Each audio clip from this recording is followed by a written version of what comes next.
जय गुरुदेव। जय जय गुरुदेव। यह जीवन एक यात्रा है। अल्पकालिक, क्षणभंगुर और अनिश्चित। हम सब एक व्हीकल पर, वाहन पर, रथ पर बैठे हुए यात्री हैं। और ये रथ, ये गाड़ी निरंतर आगे बढ़ती चली जा रही है। दुनिया भागती और दौड़ती जा रही है। कोई किसी के लिए नहीं रुकता। कोई यात्री बीच में उतर जाता है, कोई कुछ दूरी तक साथ चलता है और अंततः आत्मसात फिर अपने अपने पड़ाव पर, अपने अपने स्टॉप पर तक ही चलता है। यही संसार का शाश्वत नियम है। जब हम इस सत्य का बोध करते हैं, जब हम इस तथ्य को जानते हैं, तो हमारे दृष्टिकोण में परिवर्तन होता है।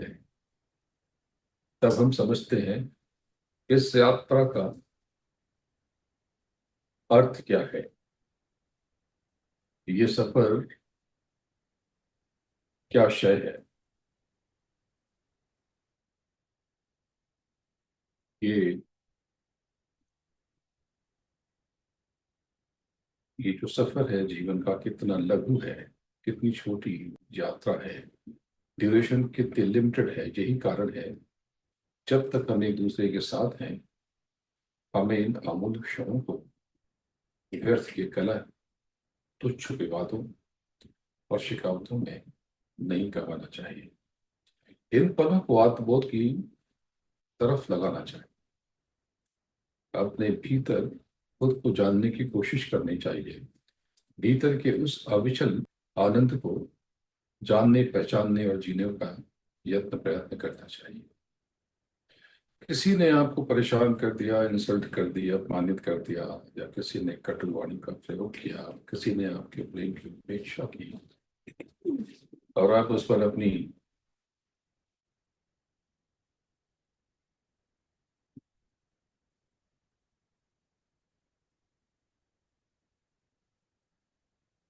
अमूल्य ऊर्जा नष्ट कर दी। क्यों नष्ट कर दी? अपना कीमती समय आपने क्यों बर्बाद कर दिया?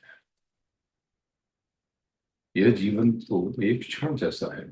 क्षण मात्रम तो जीवित और नाशम आदि शरीर का। जीवन तो एक पल की श्वास पर टिका रहता है।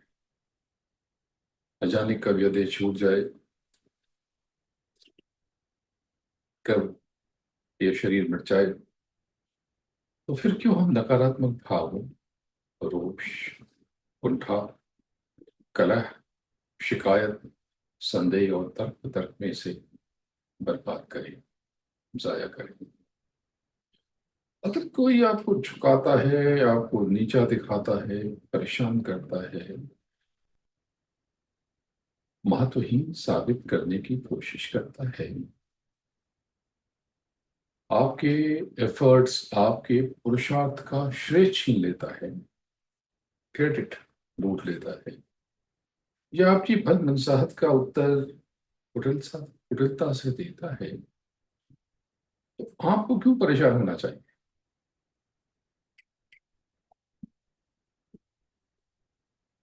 आपको क्यों दुखी होना चाहिए? आप विचलित क्यों? यह संसार न्यायालय तो नहीं है, पर कोई न्यायालय है। कर्मों का विधान बना हुआ है, कहीं तो फैसला होगा। ये तो स्टेज है, रंगमंच। हर कोई अपना रोल प्ले कर रहा है, अपनी भूमिका का वह निर्वहन कर रहा है। कभी कोई आपको अच्छा लगता है, कोई बुरा लगता है, कोई पसंद करता है, कोई नापसंद करता है। कोई आपकी मेहनत, आपके श्रम, आपकी नेकी, अच्छाइयों का श्रेय हथिया लेता है। कोई आपको छोटा दिखाकर खुद को बड़ा बनाने की कोशिश करता है, दिखाने का प्रयास करता है। करता रहे। हर कोई अपने कर्मों का जिम्मेदार है। अपना क्रेडिट कार्ड कौन कैसे इस्तेमाल करेगा, ये उसकी जिम्मेदारी है। आपके दुखी होने का सबब क्या है? आप तो अपने कर्मों का ध्यान रखें और अपने कर्मों पर लगे रहें। अनवरत, निरंतर, लगातार कर्म करते रहें और स्वयं को जानने का बोध करते रहें। शब्द योग से प्रभु की तलाश हो सकती है। अपना हाईएस्ट पोटेंशियल अचीव किया जा सकता है। और जो व्यक्ति इस तथ्य को, इस सत्य को जान लेता है, वो स्थिति प्रज्ञ हो जाता है। जो दुख में विचलित नहीं होता, जो सुख में आसक्त नहीं होता, राग, भय और क्रोध से मुक्त रहता है, निर्मुक्त रहता है, वही स्थिति प्रज्ञ कहलाता है। स्थिति प्रज्ञता ही आंतरिक स्थिरता है। यही पुनर्ऊर्जा का द्वार खोलती है, आगे का मार्ग प्रशस्त करती है। जीवन का सबसे बड़ा संकट यही है कि हम अपनी ऊर्जा प्रतिक्रियाओं में, रिएक्शन में, कमेंट्स में बर्बाद कर देते हैं, जाया कर देते हैं, खो देते हैं। किसी की वाणी पर प्रतिक्रिया दी, किसी के व्यवहार पर क्रोध किया, किसी की उपेक्षा पर आप टूट गए, दुखी हो गए, परेशान हो गए, और आपकी आंतरिक शक्ति नष्ट हो गई, क्षीण हो गई, बर्बाद हो गई। लेकिन यही ऊर्जा जब आप बचा लेते हैं, तब आप प्रतिक्रिया छोड़कर प्रेक्षण करना सीखते हैं। तभी पुनर्ऊर्जा जन्म लेती है, प्रकट होती है, प्रस्फुटित होती है। पुनर्ऊर्जा का अर्थ है अपने भीतर खोई हुई शक्ति को पुनः प्राप्त करना, अपने हिडन सेंसेस को एक्टिवेट करना, स्वयं को जानना और पहचानना, और अपने अस्तित्व को नई ताजगी और दिव्यता से सराबोर कर लेना। और यह कला शब्द योग में उतरकर बाहरी कोलाहल से दूर होकर आती है, मौन रहने से आती है। मुनि का अर्थ जानते हैं? बड़े बड़े लोग, बड़े बड़े महामुनि लोग। आप यहाँ मुनि, योगी, ऋषि जानते हैं? नहीं, ऋषि अलग है, योगी अलग है, मुनि अलग है। तो पहले मुनि को समझते हैं। मुनि यानी मौन रहने वाला। यानी मौन का मतलब एकदम चुपचाप मुंह पे पट्टी बांध के रहने का अर्थ नहीं है। जब जरूरत हो तब बोलना है, कम से कम शब्दों में अपनी बात प्रेषित या संप्रेषित करनी है। मौन कमाल की चीज है। यह नियमित रूप से शब्द योग के अभ्यास से यह दृष्टि जागृत हो जाती है, योग्यता प्रकट हो जाती है। यूं कह लें कि रेगुलर बेसिस पर मेडिटेशन करने से यह स्थिति आ जाती है। यह करुणा से भी आती है, दया से आती है, क्षमा से आती है, दूसरों पर कर्म करके आती है, सेवा से आती है, प्रेम से आती है। सेवा जरूर करें, दूसरों के लिए जिए। जैसे अमेरिका के टेक्सास का, टेक्सास के ह्यूस्टन का इंडिया हाउस, आप इनसे जुड़े और इनके क्रियाकलापों को समझें, उनकी मोडस ऑपरेंडी समझें। आप हैरान रह जाएंगे। आप इनसे जुड़ सकते हैं, इनसे जुड़ें, या इस तरह की कोई व्यवस्था रखें कि दूसरों के लिए भी आप जीना सीखें, प्रेम करें। जब आप प्रेम का आलोक जगाते हैं,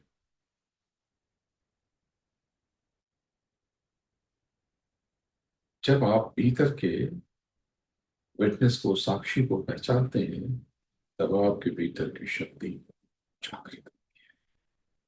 जहाँ प्रेम तह हरि है, प्रेम ही आत्मा का वास्तविक प्रकाश है। जब हृदय करुणा से लबालब हो जाता है, तब एक आंतरिक सूर्य आपके भीतर उदित होता है। और यह सूर्य बाहरी दृष्टि से, बाह्य नेत्रों से नहीं दिखता। यह ध्यान में दोनों आंखों के भीतर ये जो स्थान है, आज्ञा चक्र, इससे प्रकट होता है। जो सबके प्रति सौम्यता रखता है, सॉफ्ट रहता है, मॉडेस्ट रहता है, विनम्र रहता है, वो भीतर से प्रकाशवान हो जाता है, हल्का हो जाता है। जगत में हर परिस्थितियों में, विपरीत और उल्टी परिस्थितियों में हल्का रहता है, लाइट, जिंदा दिल, मस्त। कटुता और शिकायतें मन को बोझिल बनाती हैं, और क्षमा, करुणा और करुणा में दृष्टि आत्मा को प्रकाशित करती है। यही आंतरिक प्रकाश आपके भीतर की शक्ति और ऊर्जा का स्वरूप है, चेहरा है, शक्ल है। जगत के हर धर्म में एक व्यवस्था है। हर धर्मों ने एक आदर्श सर्वशक्तिमान सत्ता और शक्ति की उद्घोषणा की है। कोई इसे प्रभु कहता है, कोई अल्लाह या हक कहता है, कोई वाहिगुरु कहता है, कोई गॉड कहता है। नाम बदल जाते हैं, भाषाएं बदल जाती हैं, संस्कृतियां भी बदल जाती हैं, परंतु अनुभव का सत्य तो एक ही है कि इस विराट जगत के पीछे एक दिव्य सत्ता है, जो सबका नियामक है, जो सब में व्याप्त है।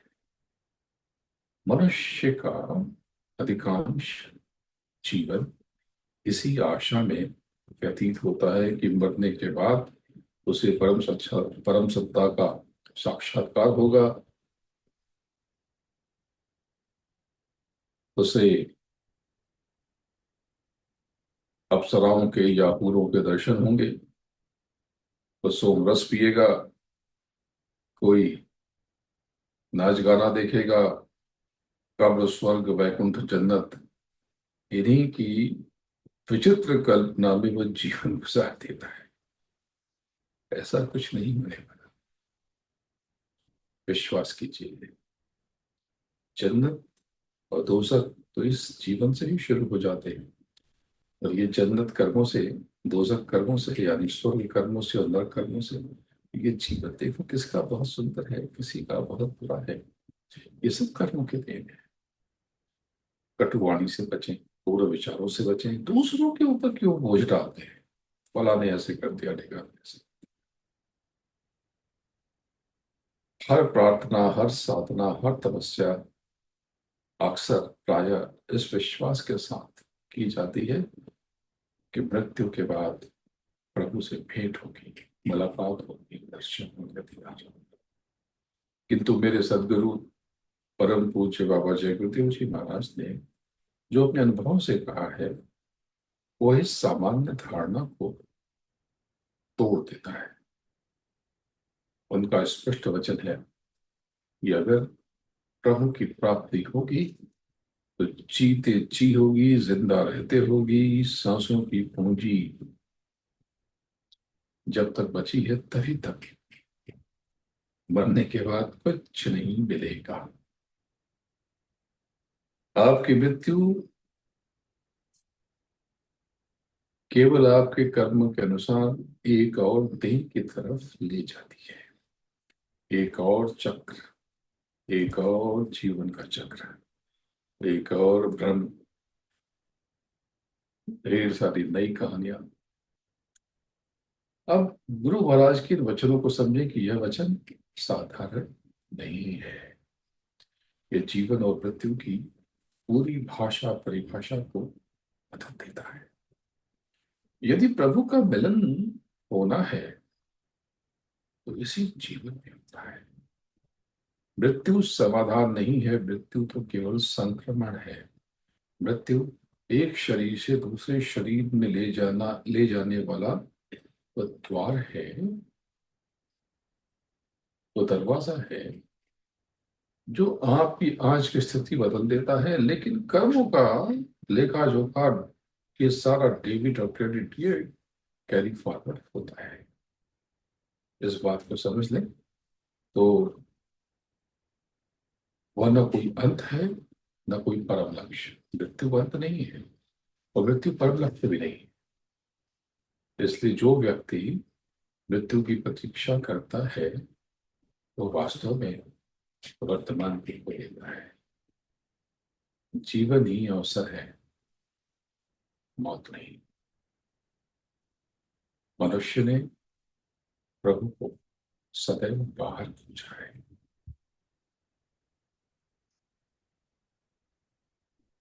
बाहर तलाशा है, जहां वहां, जंगल में, पहाड़ों में, तीर्थों में, मंदिरों में, मस्जिदों में, चर्च और लंबी लंबी यात्राओं में। और बाहर की यात्रा करते करते वह भीतर के सत्य और तथ्य को भूल गया। परंतु व्यक्ति तभी आगे बढ़ता है जब वह समझ लेता है कि प्रभु बाहर कहीं प्रतीक्षारत नहीं है, वो भीतर है। वो आपकी ही चेतना की गहराइयों में है। यदि आप अपने भीतर उतर सको, ध्यान के मौन में ठहर सके, अपनी ही आत्मा के आकाश में ताक सको, झांक सको, तो वहां वह दिव्य ज्योति,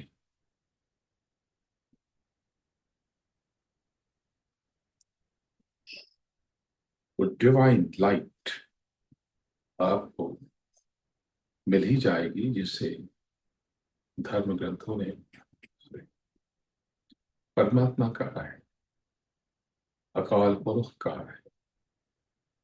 और जब वो भीतर मिल जाएगा तो बाहर का कोई भी दृश्य परिदृश्य आपको विचलित नहीं कर पाएगा, परेशान नहीं कर पाएगा। तब संसार के सुख तो केवल लहरें बनकर उठेंगे और मिट जाएंगे। तब आप प्रेम बन जाओगे, शांति बन जाओगे, और आपके चारों ओर जो भी होगा वही प्रकाश, वही करुणा, वही आनंद लौट कर आपके जीवन को रोशन करेगा, आलोकित करेगा। हर नया सवेरा दिन का प्रारंभ नहीं होता, वह जीवन की पुनर्प्राप्ति का अवसर है। हर सवेरा, हर सुबह एक प्रकार से समझे तो एक नया जन्म है। हर सुबह सृष्टि हमको हौसला देती है, देखो आज तुम क्या करते हो। क्या आज तुम अपने भीतर के प्रकाश को, भीतर के शम्स को, आफताब को, सूरज को, भास्कर को जानते हो, पहचानते हो?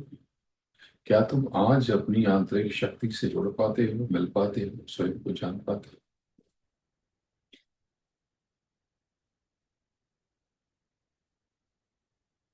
जीवन का हर लम्हा, हर पल, हर क्षण एक मौका है, एक अवसर है। यदि आप उसे पकड़ सको तो उसी क्षण, उसी घड़ी प्रभु का मिलन हो सकता है। प्रभु की प्राप्ति किसी बाहरी चमत्कार के रूप में नहीं होती। ये भीतर के मौन में, ये अंतर मन के शाश्वत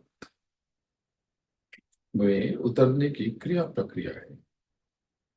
जब मन की तरंगें शांत हो जाती हैं, स्थिर हो जाती हैं, जब विचारों की भीड़ ठिठक जाती है, थम जाती है, ठहर जाती है, तब भीतर से एक अनहद नाद गूंज उठता है। तब एक दिव्य प्रकाश प्रकट होता है, वही प्रभु का स्पर्श। कबीर साहब ने कहा है कि पाइया पेखा पिंड में बाहर कहाँ न धाए, कबीरा तहाँ न पहुंचिए जिधर लखे जग जाए। अर्थात मालिक, स्वामी, प्रभु, हक, पूर्ण ब्रह्म, अकाल पुरुष, राधा स्वामी, राधे श्याम, सिया राम भीतर है, मंदिर में है। मंदिर यानी अपने अंदर, बाहर नहीं है। तो ये बाहर के मंदिर मस्जिद व्यर्थ है नहीं। ये कम से कम आपके भीतर की जिज्ञासा, आपके भीतर एक उत्सुकता को जगाते हैं। तो मूल रूप से समझिए कि जगत की ओर दौड़ने से कुछ नहीं मिलेगा। अब जैसे कि आप किसी यूनिवर्सिटी में गए, कॉलेज में गए, और आपने बिल्डिंग की तरफ देखा, आपने कैंटीन की तरफ देखा, आपने लॉबी को देखा, आपने टीचर्स को देखा, स्टूडेंट्स को देखा,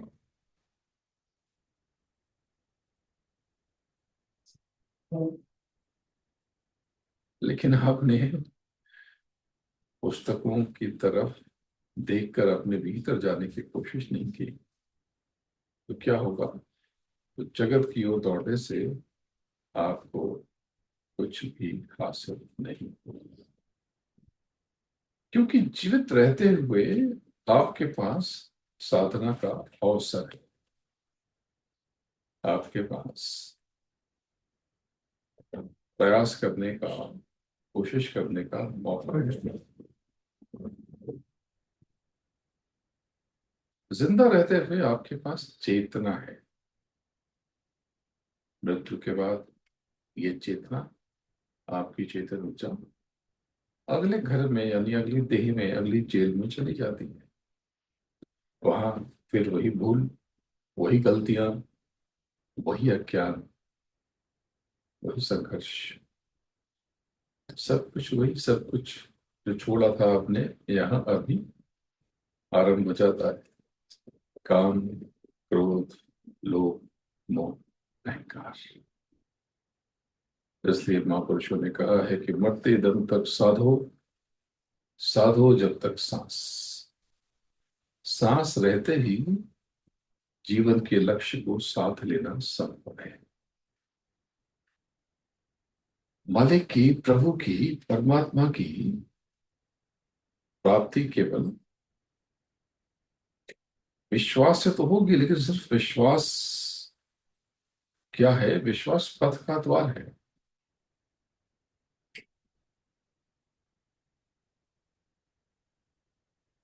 ये दरवाजा आपको लेके जाएगा, तो दरवाजे पर खड़े रहना इससे काम नहीं होगा।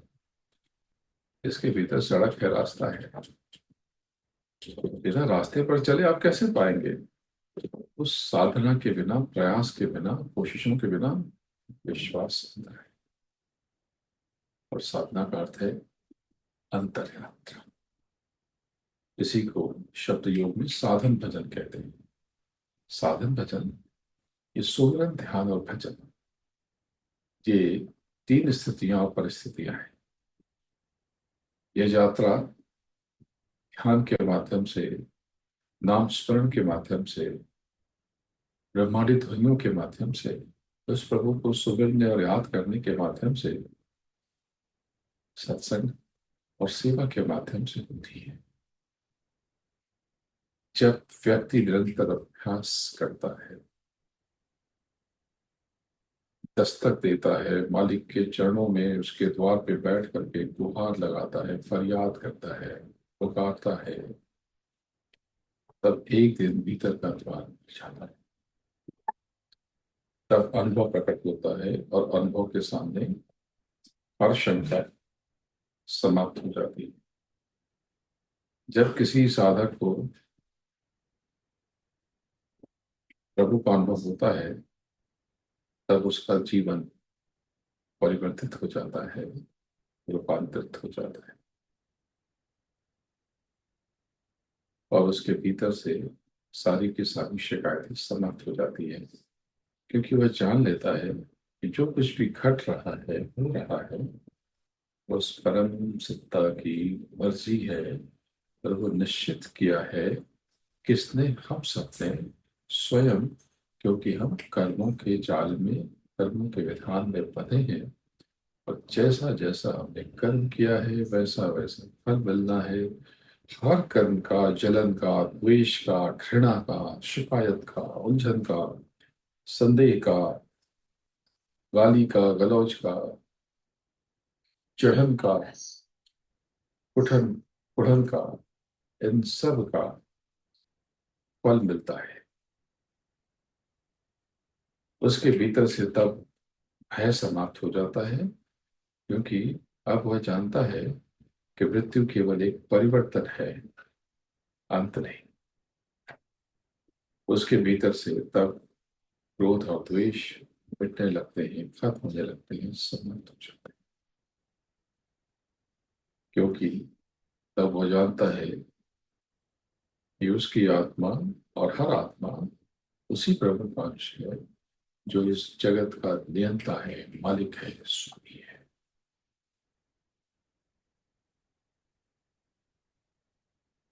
तब उसका जीवन इस बोध के बाद बची हुई सांसें केवल प्रेम और शांति का प्रसार बन जाती है। प्रभु की प्राप्ति मृत्यु के बाद नहीं, इसी जीवन में है, अभी, और यही है। तो जीवन को ही अवसर माने, और हर सांस को जाने और पहचाने।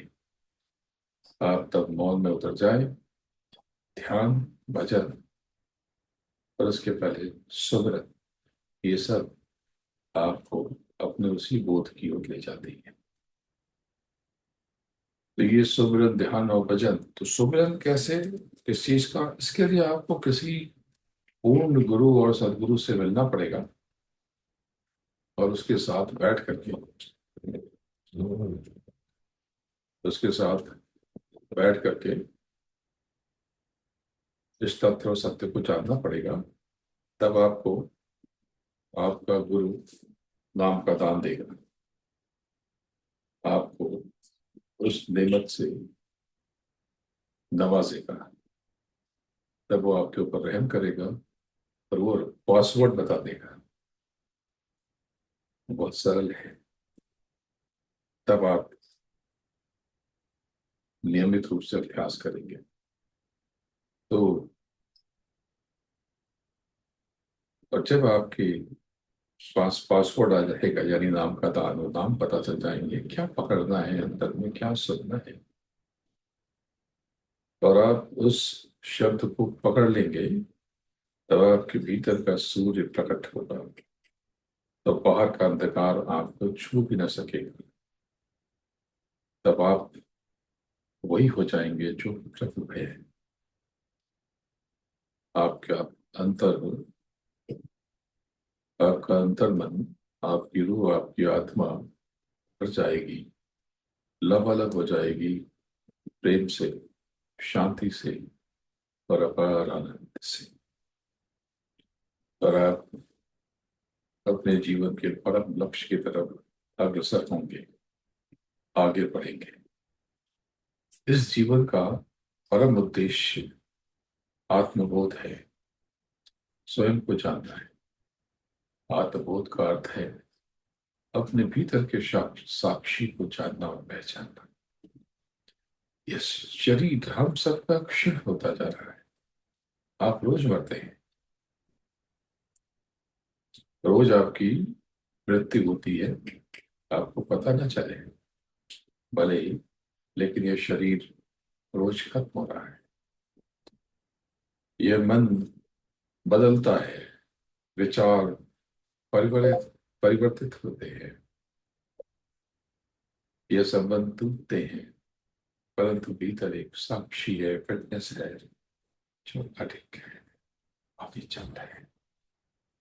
ध्यान की साधना, ध्यान और भजन, उसके साथ पहले सिमरन आपको बार बार आपके मूल, आपके केंद्र की तरफ ले जाती है।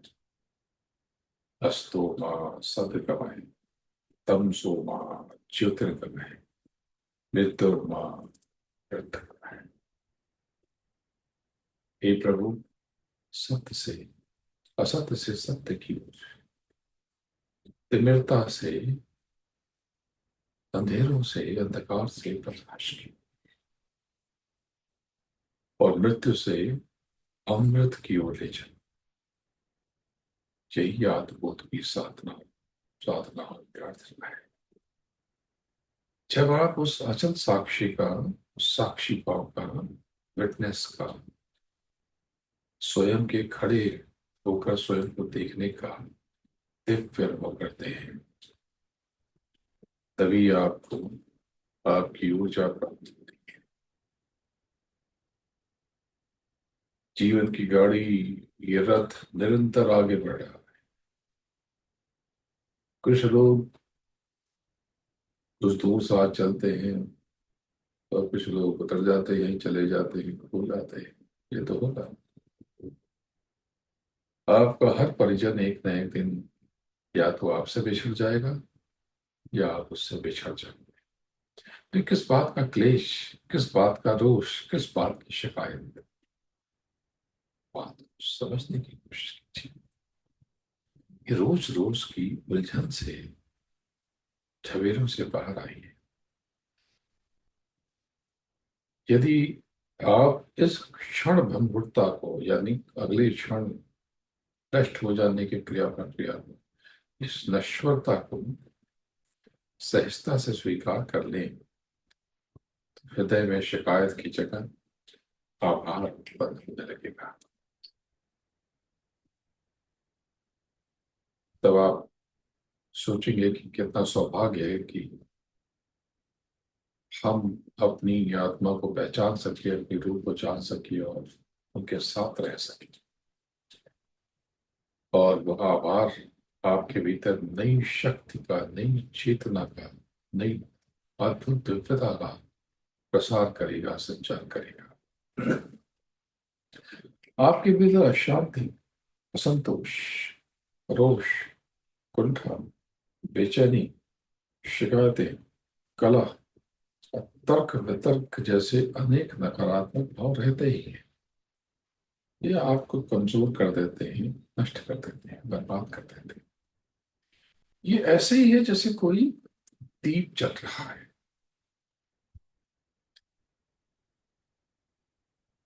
कोई दीपक जल रहा हो और बार बार उस दीपक को बुझा दिया जाए,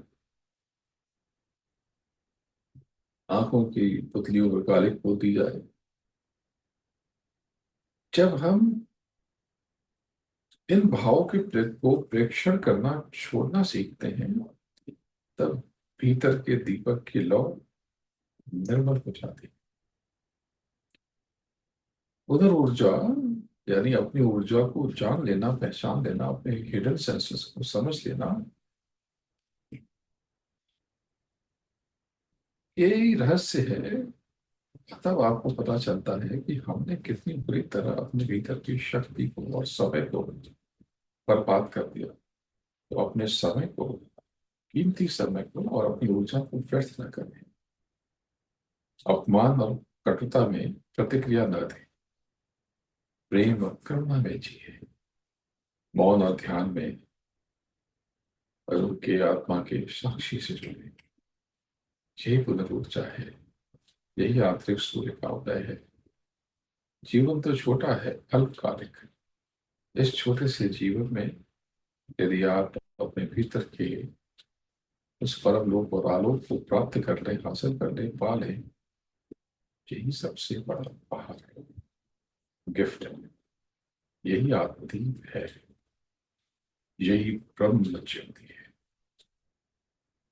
और वही पुनर्ऊर्जा जिसे पाकर मनुष्य इस क्षण पर संसार में भी अमृत का अनुभव करता है। जीवन का यह रहस्य जितना सरल है उतना गहन भी है। यदि इसे किसी रूपक में बांधा जा सके, वो शतरंज है। शतरंज में राजा, वजीर, घोड़े, ऊंट, हाथी, प्यादे, सबके अपने अपने महत्व हैं, सबकी इम्पोर्टेंस है, सबकी अपनी अपनी चालें हैं, अपनी गति है, अपना स्वभाव है, प्रकृति है। खेल चलता है तो कोई ऊपर है, कोई नीचे है, कोई जीत रहा है, कोई हार रहा है, कोई विजयी है, कोई पराजित। किंतु जैसे ही खेल खत्म होता है, सब पैसा हजम होता है, सारे मोहरे एक ही डिब्बे में रख दिए जाते हैं। कमाल है ना। और डिब्बे में रखने के बाद कौन राजा है कौन प्यादा है, इसका कोई भेद ही नहीं होता। तो क्या यही हमारी जीवन यात्रा का रूपक है? जन्म से मृत्यु तक हम सब मोहरों की तरह चल रहे हैं। कोई राजा है तो कोई वजीर, कोई प्यादा है, किसी के पास धन संपत्ति है, किसी के पास पद है, मान सम्मान प्रतिष्ठा है, कोई समर्थ है, यदि किसी के पास सामर्थ्य है, किसी के पास विद्या है, किसी के पास श्रम है, मेहनत है, और किसी के पास कुछ नहीं है। न योग्यता है, न काबिलियत है, फिर भी वो अकड़ला। ऐसे लोग भी आपके सामने तो आते ही। लेकिन मृत्यु के डब्बे में प्रवेश करते ही, उसका जो डेथ बॉक्स में जाते ही सभी को जाते हैं। यानी हर चिता का, चाहे वो बिलियनर की हो, अरबपति और बहुत धनाढ़ व्यक्ति की हो, चाहे किसी बंगाल की हो, सबकी ऐश यानी रात एक ही तरह की है। और सब यही रह जाता है, एक सद्भावना का अंत क्या। क्या जमा कर रहे थे ये सब? छोड़ के जाने वाली चीजों के पीछे भाग रहे थे। अब वहां यह प्रश्न उठता है कि कौन जीता और कौन हारा। पता नहीं, वहां तो केवल एक मौन है, मौत का मौत, मौत की खामोशी।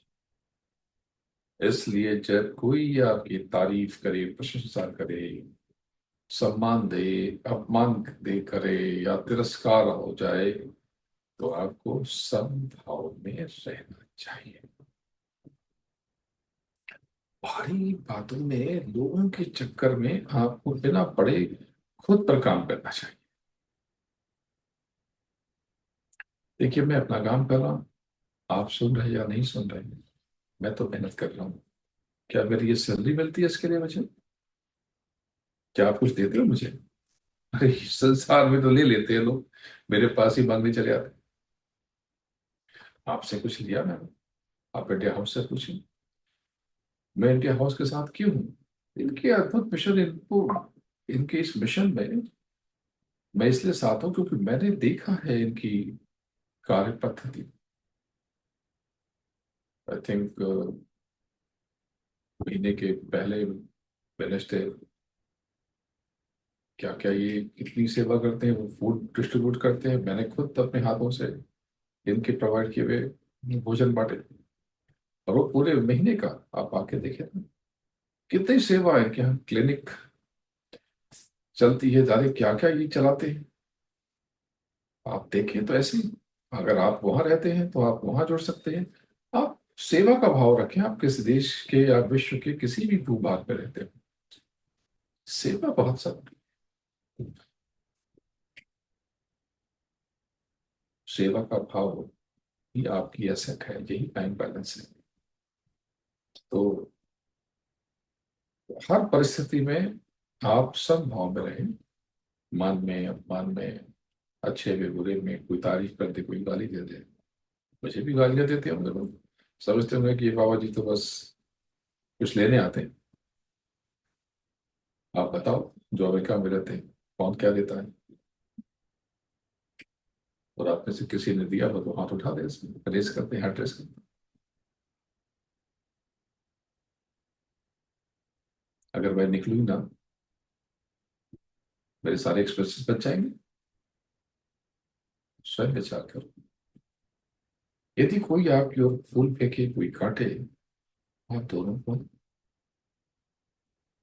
एक दृष्टि से, एक समान नजर से देखें। क्योंकि फूल भी क्षणभंगुर है, मिट जाएंगे, और कांटे भी खत्म हो जाएंगे, नष्ट हो जाएंगे, खत्म हो जाएंगे। गीता में कहा गया है कि सम दुख सुखम धीरम सो अमृतत्वाय कल्पते। ये जो सुख दुख में समभाव में रहता है, समान रहता है, वही अमृत को हासिल करता है, वही पूर्णत्व को प्राप्त करता है। समभाव क्या है? समभाव का अर्थ है कि दूसरों के कर्मों से अपने स्वभाव को विचलित न होने देना। यदि कोई कटु वचन बोले, तो वो उसके संस्कार का दर्पण है, उसे यही आता है। कोई कड़वा बोले तो उसके भीतर कड़वाहट है, तभी तो बाहर आएगी ना। कोई किसी पर कीचड़ फेंके तो उसके पास कीचड़ है, और बदबू उसके हाथों से आएगी। और फूल फेंकता है तो खुशबू उसके हाथों से आएगी। इससे मालूम पड़ता है कि उसके पास फूल है। जिसके पास जो होगा वही देगा, वही बांटेगा। तो ये समझ लें कि जो कुछ वो कोई आपके लिए दिक्कत कर रहा है, तो ये उसके संस्कारों का आईना है। वो जो है वो कर रहा है।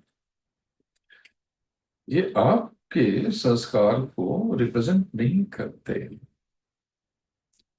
यदि कोई आपकी तारीफ करे, प्रशंसा करे, तो वो उसके मन का प्रस्फुरण है, आपका स्थायी गुण नहीं है। आपकी तारीफ भी दरअसल उसकी तारीफ है। इस बात को आप समझे।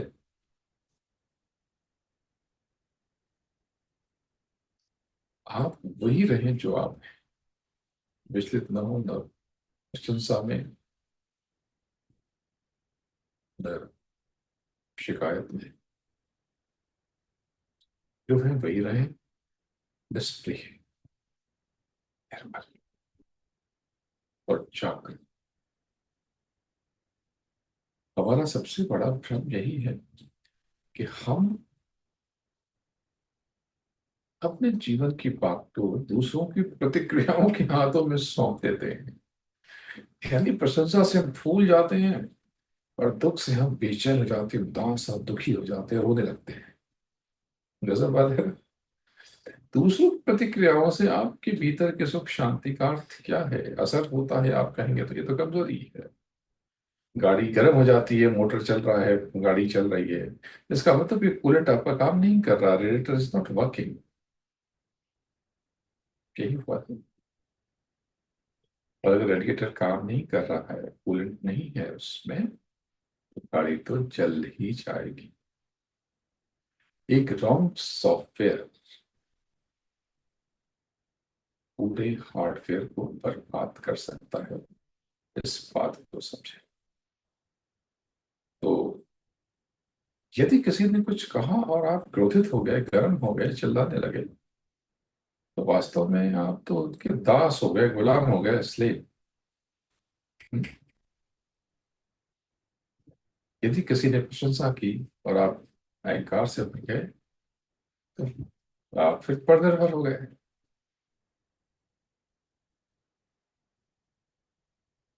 साधक वही है जो अपने की कर्मों की बागडोर नियंत्रण अपने हाथ में रखे, कमान अपनी अपने पास रखे। जो अपनी बागडोर अपने हाथ में रखता है, वही भीतर से मुक्त है, आजाद है, स्वतंत्र है। जीवन की यह जो यात्रा है, सफर है, यह अस्थाई है, टेम्परेरी। इसे सार्थक तभी बनाया जा सकता है जब आप इसे मौन, शांति और करुणा के रंगों से संवारें।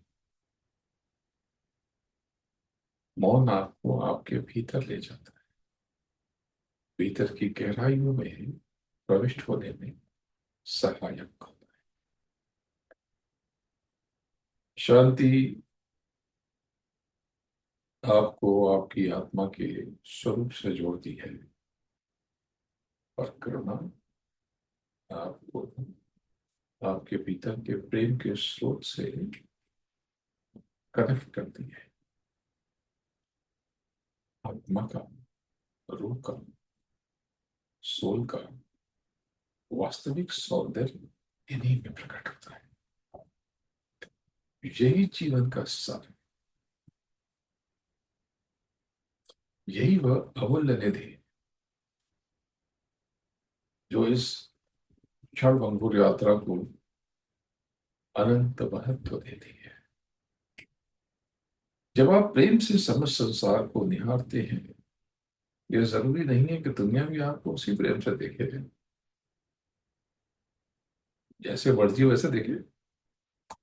और यह संसार एक दर्पण है जो जिसके भीतर है वही प्रतिबिंबित करता है।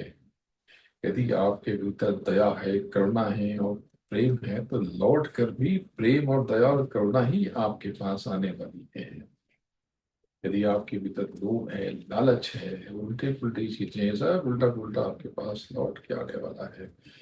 यदि किसी ने आपके प्रेम का उत्तर घृणा से दिया,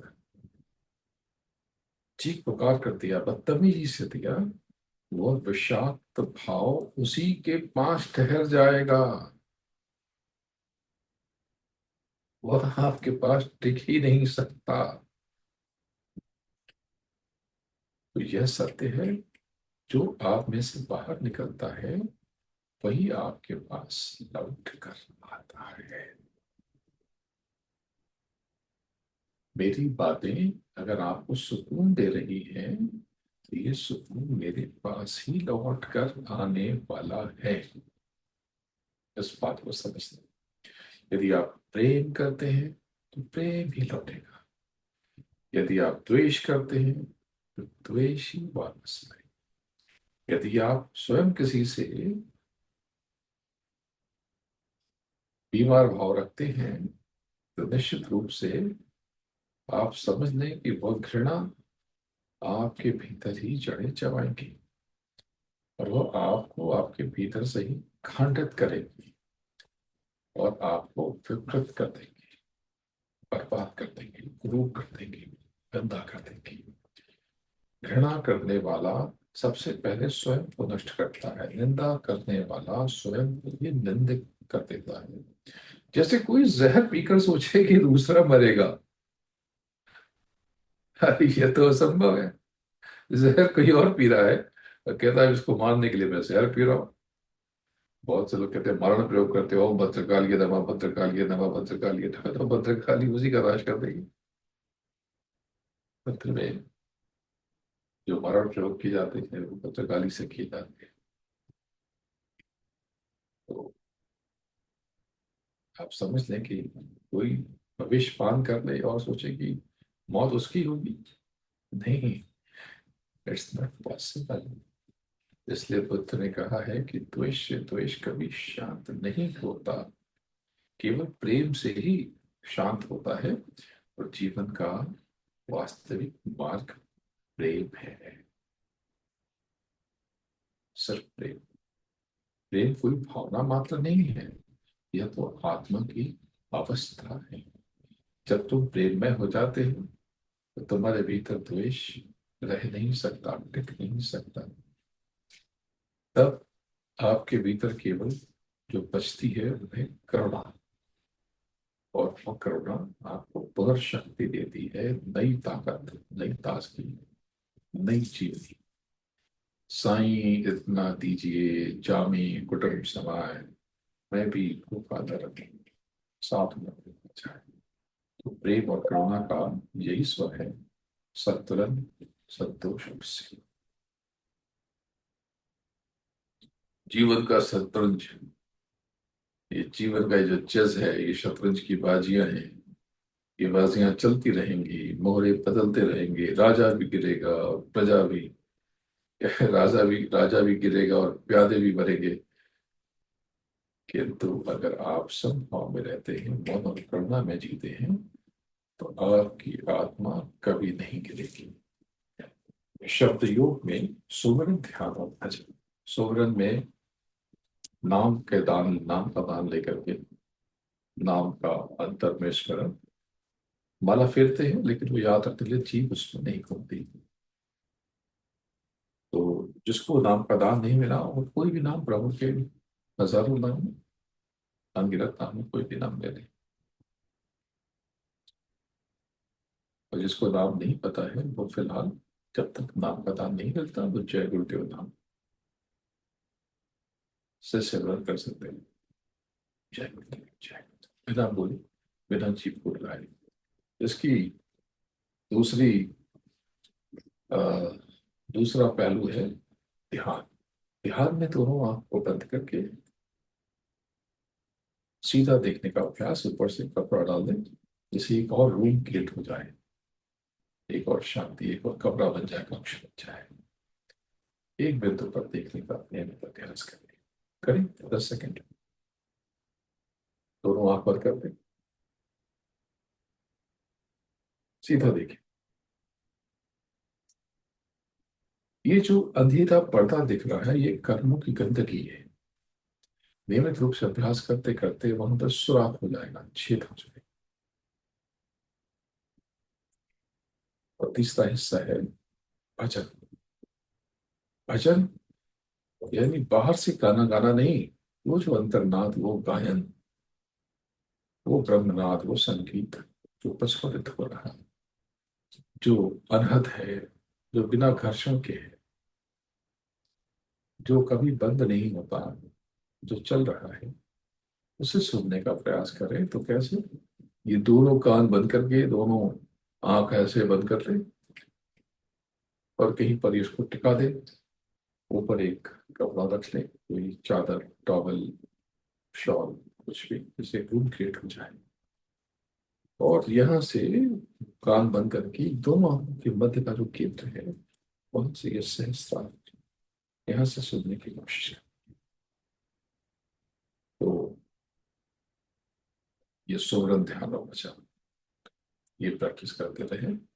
जगत को जीतने के फेर में मत पड़े, संसार को जीतने की जरूरत नहीं है, आवश्यकता नहीं है। आत्मा को पहचानने की आवश्यकता है, यही सच्ची विजय है।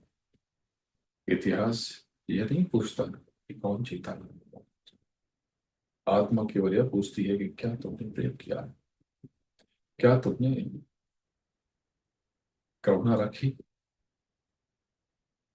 क्या तुमने मौन और शांति में अपने सच्चे सुख को पहचाना। यदि उत्तर हाँ है, तो समझो जीवन सफल हो गया। यही है जीवन का सार, यही है आत्मा की पुनरुच्चार, यही है परम बोध। यह संसार अपने स्वरूप, अपने रूप में जैसा है वैसा ही रहेगा। छल, प्रपंच, चालाकी और भ्रम, यह सब उसकी प्रकृति का हिस्सा है। यदि तुम सब पर भरोसा करते हो, तो इसका अर्थ यह नहीं है कि समस्त संसार भरोसेमंद बन जाएगा। संसार अपनी गति से चलता रहेगा, दौड़ता रहेगा, किंतु आपका भरोसा व्यर्थ नहीं जाता। आपका विश्वास अंततः आपकी ही आत्मा पर लौट आता है। यह भरोसा आपके भीतर एक अदृश्य कवच का निर्माण करता है, जो आपकी आत्मा को सुरक्षित रखता है। यही विश्वास आंतरिक शक्ति है, और यही आपका आत्मिक सुख और आत्मिक सुरक्षा है। मनुष्य का वास्तविक उत्थान और पतन इस बात से नहीं मापा जा सकता कि उसकी बाहरी संपत्ति क्या है, उसकी नेटवर्थ कितनी है, वेल्थ कितनी है उसके पास, या उसने कितने अवार्ड लिए, कितनी रेस्पेक्ट मिली, कितनी प्रशंसा पाई, कितने पदों पर विराजमान हुआ। ये सब तो क्षणभंगुर है। वास्तविक मापदंड है कि उसका मन किस दिशा में प्रवाहित हो रहा है। यदि आपकी दृष्टि हर समय दूसरों की त्रुटियों पर, गलतियों पर, खामियों पर अटकती है, पटकती है, रुकती है, यदि आपको हर आचरण खटकता है, बार बार क्रोध आता है, छोटी सी असुविधा पर झुंझलाहट होने लगती है, छोटी सी असुविधा पर बेचैनी होने लगती है, और अपने ही आचरण का आपको कोई ज्ञान या भान या बोध नहीं है, निश्चित रूप से समझ लीजिए कि जो भी ऐसा कर रहा है वह आत्मिक पतन की ओर जा रहा है। यह भीतर के अंधकार की ओर खिंचाव है। आत्मा के दीप का धीमे धीमे बुझना है। मनुष्य का पतन तब आरंभ होता है जब वह दूसरों की भूलों को क्षमा करने की क्षमता खो देता है। जब उसका हृदय लगातार अपेक्षाओं से भरा रहता है, उम्मीदों से भरा रहता है, दूसरों को क्या चाहिए, दूसरों से क्या लेना है, इस चक्कर में पड़ा रहता है। जब वो हर संबंध से कुछ पाने की आकांक्षा करता है कि तुमने क्या किया मेरे लिए, तुमने मुझे नमस्कार नहीं किया, तुमने मुझे प्रणाम नहीं किया, तुमने मुझे गिफ्ट नहीं किया, तुमने मेरी सेवा नहीं की, तुमको ये करना चाहिए, तुमको वो करना चाहिए। जब शिकायतें उसके लिए सुख का साधन बन जाती हैं, जब पीठ पीछे कटाक्ष और व्यंग करने में उसे संतोष मिलने लगता है, तब वह वास्तव में आत्म विनाश के मार्ग। यह वह अवस्था है जब आत्मा अपनी ज्योति खोने लगती है और वह व्यक्ति धीरे धीरे भीतर से खोखला हो जाता है, नष्ट और भ्रष्ट हो जाता है। इसके विपरीत आत्मिक प्रगति तब होती है जब मनुष्य अपने भीतर छीने पर्दे की तरह निर्मल हो जाता है, शुद्ध हो जाता है, परिष्कृत हो जाता है। ऐसा कि तैश, रोष और आवेश उसके पास ठहरता नहीं, क्रोध उसका सहचर नहीं बन पाता, क्षमा उसके स्वभाव में सहज रूप से प्रवाहित होने लगती है। वह दूसरों के आचरण को बिना क्रिया प्रक्रिया के देख पाता है, अपने दोषों को स्वीकार कर पाता है और कृतज्ञता के भाव से जीता है। तो यही वास्तविक प्रगति है, उन्नति है, यही विकास की दिशा है, और यही परिपक्वता का सच्चा प्रवाह है। गीता में श्री कृष्ण ने अर्जुन से कहा था कि मनुष्य को अपने भीतर, अपनी आत्मा से स्वयं को ऊपर उठाना चाहिए, उसे नीचे नहीं गिरने देना चाहिए। आत्मा ही, अपने आत्म स्वरूप को आप जान लें। जब आप शिकायत, क्रोध और कटुता में जीते हैं, तब आपकी आत्मा आपके लिए शत्रुवत व्यवहार करने लगती है, किंतु जब आप क्षमा, आभार और करुणा को अपनाते हैं, तो वही आपकी आत्मा आपकी सबसे बड़ी मित्र बन जाती है, आपकी सबसे बड़ी संगी और साथी बन जाती है। तो क्षमा का भाव आपको मुक्तिकामी बनाता है। वही कारण है कि, सबसे बड़ा कारण है कि संत महात्मा क्षमा को सबसे बड़ा तप कहते हैं। आभारी रहे, कृतज्ञ रहे। आभार का जीवन जीना आत्मिक विकास का सबसे सरल मार्ग है, उपाय है, युक्ति है। आभार का अर्थ केवल सुविधा और सुख नहीं है, आभार का वास्तविक अर्थ है जीवन को जैसे है वैसा स्वीकार करना और हर परिस्थिति में छिपे हुए उपहार को पहचानना। दुख है,